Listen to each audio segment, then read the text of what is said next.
Hello friends, welcome back to my YouTube channel Genius Tech Solution. Today we are going to discuss one notification that has come today itself, 20th August 2020, notification number 62 2020. In this notification there is a change in our rule for registration. The rule that is rule number 8 and rule number 9. Let us first read this notification. In exercise of power confirmed by section 164 of the Central Goods and Services Tax, जो हमारा rule section है 164, उसमें government के पास power है rules को बनाने की। इस सेक्शन का उन्होंने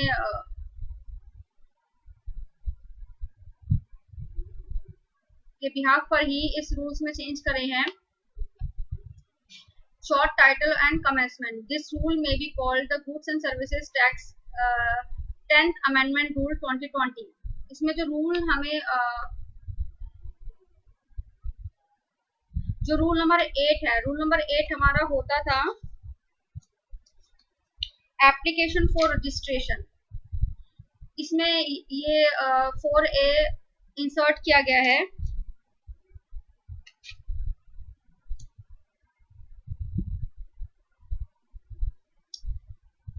Where an applicant other than a person notified under section 6D of section 25 or opts for authentication of Aadhaar number, he shall, while submitting the application under subrule 4 with the effect from 21st August 2020, undergo the authentication of Aadhaar number and a date of submission of the application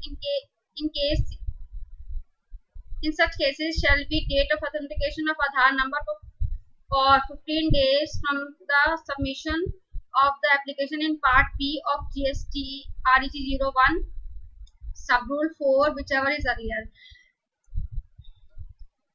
इसमें हमें बताया है जो आधार की हमें authentication देनी है जब हम जीएसटी का रजिस्ट्रेशन अप्लाई करते हैं फॉर्म REG 01 में, और उसका जो पार्ट बी जब हम फिल करते हैं उसमें हमें आधार ऑथेंटिकेशन देनी होती है।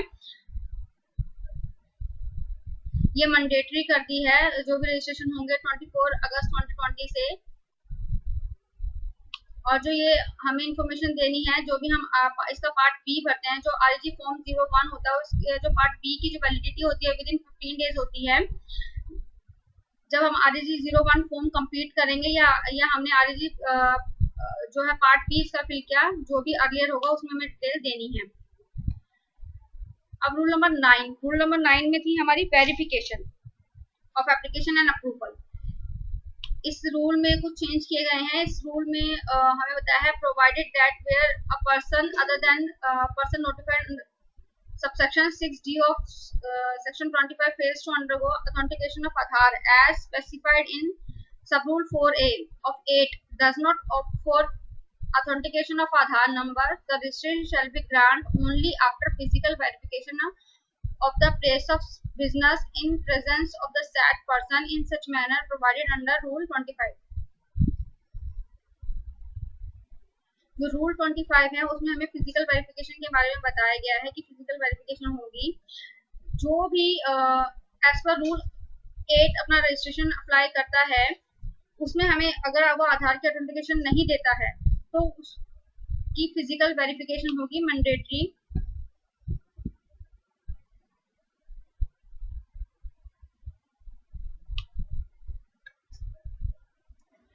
और जो फिजिकल वेरिफिकेशन करेगा वो person below the rank of joint commissioner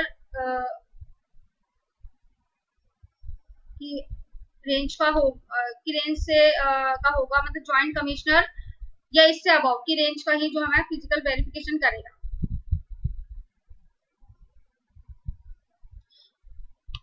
और सबरूल 9 में ही चेंज हुए हैं हमारे।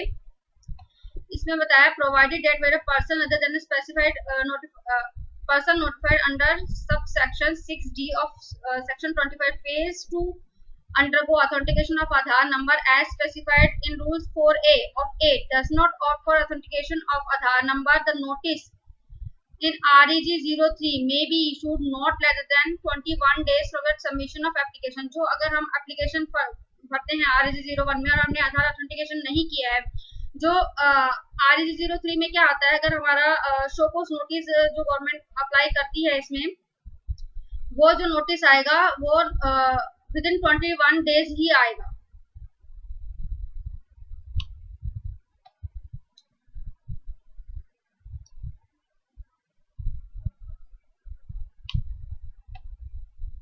सब रूल 5 में of the sub rule 5 of the following sub rule shall be substituted mainly, अगर प्रॉपर ऑफिसर कोई एक्शन नहीं लेता है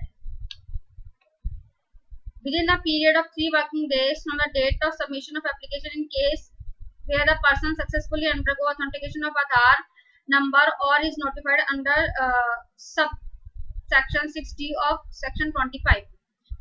जब हम आधार के साथ अपना ऑथेंटिकेशन करके अपना जीएसटी की एप्लीकेशन फाइल करते हैं तो विद इन 3 वर्किंग डेज हमारे पास जीएसटी नंबर जनरेट हो जाता है। With in the time periods prescribed under the proviso of sub rule 2 in case where a person other than a person notified under subsection 6D of section 25 fails to undergo authentication of Aadhaar number as per rule 4A of 8 within the period of 21 days from the date of submission of the application in case where a person does not opt for the authentication of Aadhaar। अगर किसी ने आधार authentication नहीं किया है तो within 21 days उसके पास आ जाना चाहिए, और within the period of 7 working days from the date of receipt of the clarification information documents furnished by the applicant under sub rule 2, इसमें the application for the grant of registration shall be deemed to be have approved। इसमें हमें बताया गया है अगर within 3 working days हमारा, अगर हमने एप्लीकेशन जो लगाई है जीएसटी रजिस्ट्रेशन की विद ऑथेंटिकेशन ऑफ आधार लगाई तो 3 वर्किंग डेज में अगर हमारा जीएसटी नंबर नहीं आता है तो मान लिया जाएगा कि आपका अप्रूव हो गया है, और इन केस अगर हमने आधार ऑथेंटिकेट नहीं किया है तो विदिन 21 डेज आ जाना चाहिए। और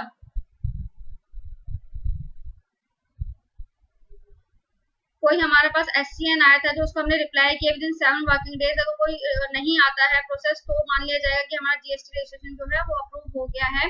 ये थी हमारी नोटिफिकेशन नंबर 62।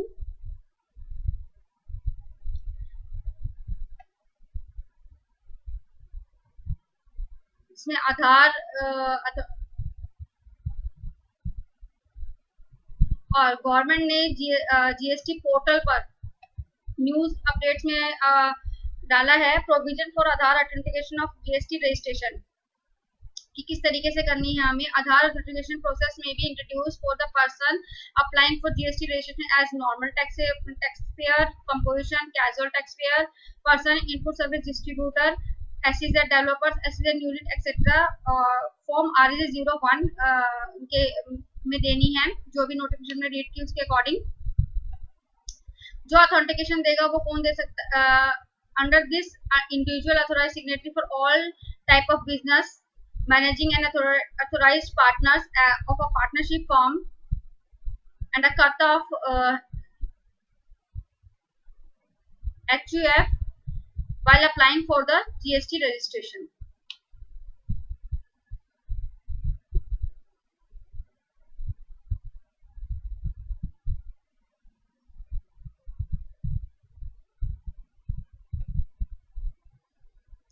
टाइमलाइंस बताई है for grant of registration in case successful authentication of Aadhaar registration will be deemed approved with in 3 working days. If Aadhaar authentication is not opt for, if authentication fails in validation or SCN is issued within 21 days by the tax officer, registration will be deemed approved। The tax officer can issue SCN within the period specified of registration in case or successful authentication Aadhaar authentication in within 3 working days, or in case when the taxpayer do not opt for provide Aadhaar, or when Aadhaar authentication fails within 25 days, the applicant can submit their reply within 7 working days from the issue of SCN। और इसमें कुछ important points हमसे discuss किए गए हैं, एक बार देख लेते हैं। Once registration application is submit, an authentication link will be shared on GST registered mobile number और ईमेल आईडी पर आ जाएगा उसका। On clicking the verification link, the window of Aadhaar authentication will open where they have entered Aadhaar number and OTP received by them on the mobile number linked with Aadhaar. Taxpayer need to complete Aadhaar authentication for of all the promoters, partner, authorized signatory, karta, etc. as mentioned in the application. Avail this option. Applicant can access the link again for authentication by navigating. इसमें किस में जाना है, हमें माई applications पे जाना है, authorise आधार authentication status पे जाना है, रीसेंट वेरिफिकेशन का देनी है। Person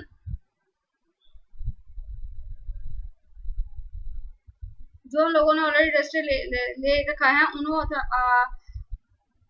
are not required for undergo Aadhaar authentication in this stage.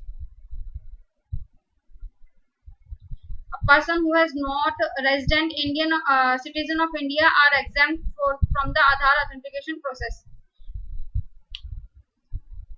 ये हमने डिस्कस किया provision for Aadhaar authentication of in GST registration. I hope आपको समझ में आया। अगर दोस्तों ये वीडियो बहुत ही रेलेवेंट थी, अगर आपको वीडियो अच्छी लगी हो तो प्लीज लाइक कीजिएगा, शेयर कीजिएगा मेरे वीडियोस को एंड सब्सक्राइब कीजिए मेरे चैनल को। Thank you for watching.